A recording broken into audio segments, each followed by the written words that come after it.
Assalamualaikum warahmatullahi wabarakatuh.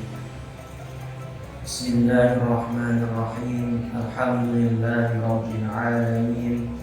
Alhamdulillahi wahdahu, sadaqa wahdahu, wa nasara 'abdahu, wa 'azza jundahu, wa hazama al-ahzaba wahdahu. Asyhadu an la ilaha illallah wa asyhadu anna sayyidina Muhammadan 'abduhu wa rasuluh. Allahumma salli wa sallim ala sayyidina Muhammadin afdalil insan wa ala alihi wa sahbihi ajma'in, amma ba'du.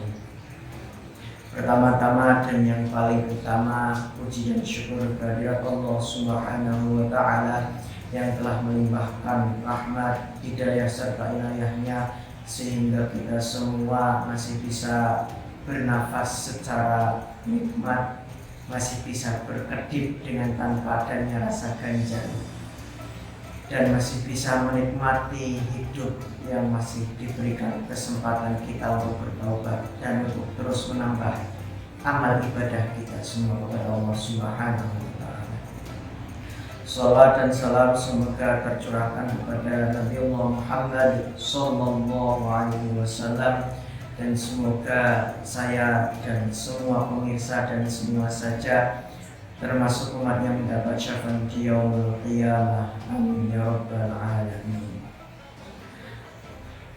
Oke, para pemirsa dimanapun Anda berada, rahimakumullah. Di sini saya akan membawakan kultum dengan tema budaya pendidikan karakter Islami di sekolah dan keluarga.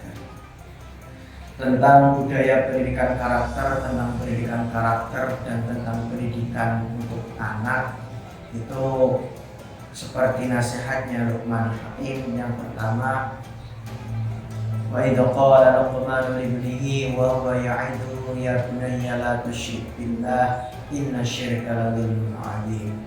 Di antara beberapa salah satu nasihat Luqman Hakim yang diabadikan di dalam Al-Quran, yaitu yang pertama, la tusyrik billah, jangan kita syirik kepada Allah.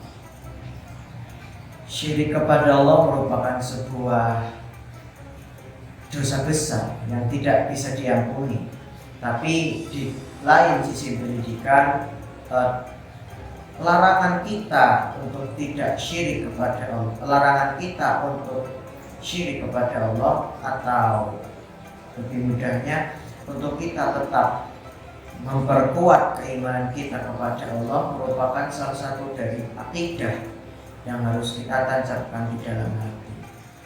Nah, akidah ini merupakan salah satu pendidikan atau fondasi yang paling nomor satu harus diterapkan dalam anak-anak kita. Karena dalam sebagian atau hampir di dalam mata pelajaran di sekolah-sekolah itu diterapkan, disisihkan akidah dan akhlak. Akidah merupakan sebuah ilmu yang dimana itu mengelola tentang hati, tentang keimanan, dan tentang hati. Bagaimana kita beriktikad, berkomitmen hati kita kepada Allah. Nah, itu efeknya apa? Nah, itu kemudian disandingkan kepada akhlak. Kenapa? Karena akidah itu tadi yang akan nanti keadaan hati yang akan berefek kepada akhlak. Karena akhlak sendiri itu adalah sebuah sifat yang secara spontan di mana itu menggambarkan tentang hati seseorang. Akhlak itu wujud seorang fisik, wujud dari hati seseorang.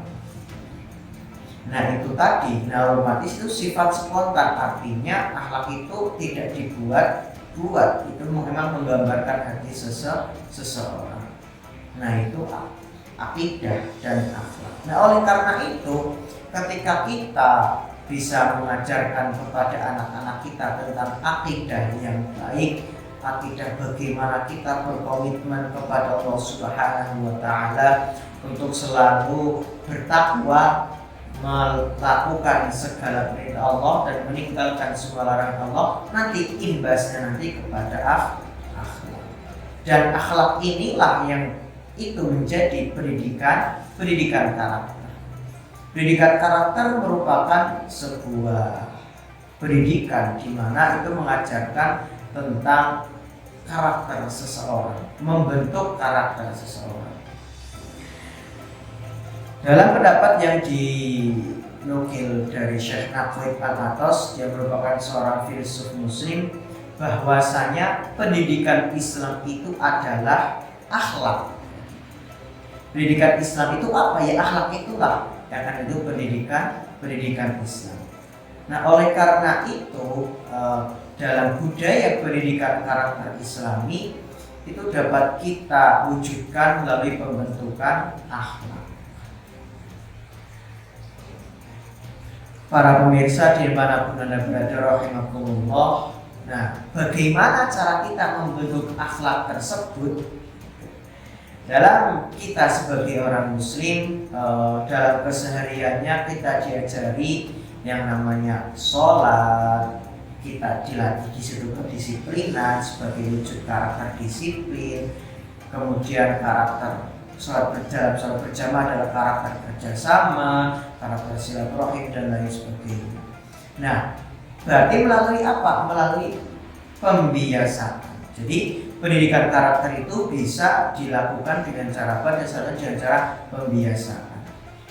Dalam kita sebagai orang muslim, kita sholat sehari 5 waktu, di mana kita dididik untuk terlalu terus disiplin, untuk bisa tepat waktu dalam kita melaksanakan sholat. Itulah salah satu pembiasaan kita, pembentukan karakter, di mana itu akan nanti menjadi karakter seseorang melalui pembiasaan tersebut. Dalam ilmu psikologi, pembiasaan itu biasanya dilakukan dalam waktu 21 hari. Nah, kita sebagai orang muslim, apalagi di bulan Ramadan ini, kita dididik untuk membiasakan nanti kita berpuasa 30 hari, kemudian kita sholat malam, kita bangun di pagi hari, bangun di dini hari untuk melaksanakan satu, merupakan salah satu pembiasaan untuk membentuk karakter yang Islami, karakter yang sesuai dengan Islam. Dalam kita pembentukan karakter pembiasaan itu, selain tadi melalui sholat, puasa dan lain sebagainya. Nah, kembali lagi kita ke puasa. Nah, pembiasaan puasa inilah yang itu menjadi bukti kalau itu sudah menjadi karakter. Itu kadang gini, kita ketika setelah kita puasa nanti sudah Idul Fitri misalkan, kadang kita itu mau makan ragu ini masih puasa atau enggak. Nah, itulah salah satu kebiasaan tersebut yang jika dilakukan terus menjadi sebuah karakter. Nah, kemudian selain itu, dalam proses kita membentuk karakter seorang anak itu tidak harus ya salah satunya dengan pembiasaan. Kemudian ya salah yang lainnya adalah ya kita mendidik anak-anak kita melalui hal-hal yang paling sederhana di dalam rumah. Misalkan gini, kita mendidik kepada anak-anak kita agar misalkan dalam pergaulan, ketika anak kita bergaul dengan yang lain, anak kita diajari untuk misalkan teman-temannya yang lain enggak jajan, kamu jangan jajan ya. Itu sebagai bentuk biar enggak main-main ya gitu. Atau mungkin misalkan kamu jajan, yang teman-temannya dikasih agar kabeh rasa. Nah, itu melalui hal-hal yang paling sederhana. Misalkan ya di lingkungan keluarga, bisa misalkan kita punya 2 anak.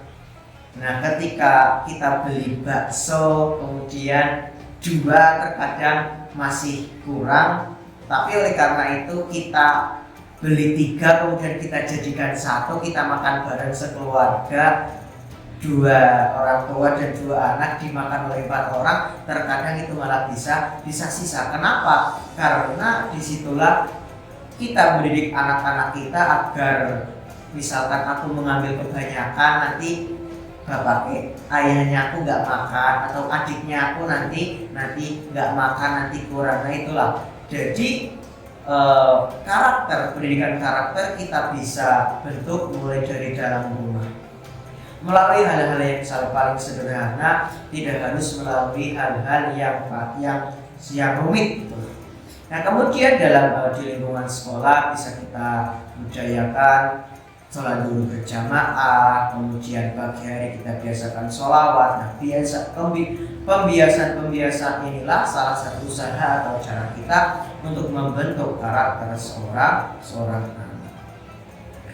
Para pemirsa dimanapun Anda berada rahimakumullah. Nah kemudian ketika kita dalam pembiasaan tersebut kita menangani atau menemui sebuah tantangan atau masalah, itu kita harus bisa memberikan solusi secara solutif.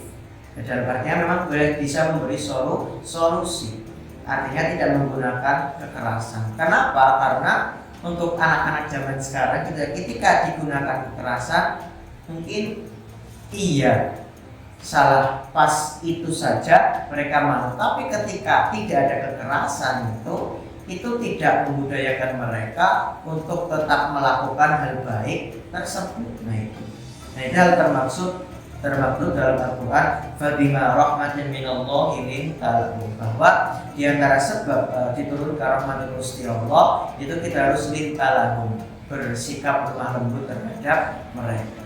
Nah apalagi manusia itu innal insan abdul ihsan, manusia itu adalah budak dari kebaikan. Oke lah mungkin sesekali 2 kali gitu mereka masih belum bisa, misalkan dalam sholat duhur masih ngeyel, masih biun, tapi kita nasihati dengan baik, tidak dengan kekerasan, kita terus bersabar dan mendoakan insya Allah lambat laun anak tersebut akan menemukan jalan kebenaran. Nah oleh karena itu bagi pendidik dan peserta didik, marilah kita budayakan pendidikan karakter Islami itu dari hal-hal yang paling sederhana, seperti kita di rumah, dari kita makan, kemudian dan lain sebagainya. Itu marilah kita budayakan pendidikan karakter ini, karena ini bukan hal yang sulit. Ini hal yang mudah, bisa hal yang paling sederhana seperti aku katakan tadi, tidak harus dari hal-hal yang muluk-muluk. Insya Allah siapapun bisa. Oke, terima kasih untuk kultum kali ini. Jika ada kesalahan dari awal sampai akhir, jika ada kata-kata saya yang tidak berkenan atau tidak sesuai di hati para pemirsa, saya meminta maaf atas keikhlasan hati saya meminta maaf yang setulus-tulusnya. Sekian, jazakumullah sanal jaza. Wassalamualaikum warahmatullahi wabarakatuh.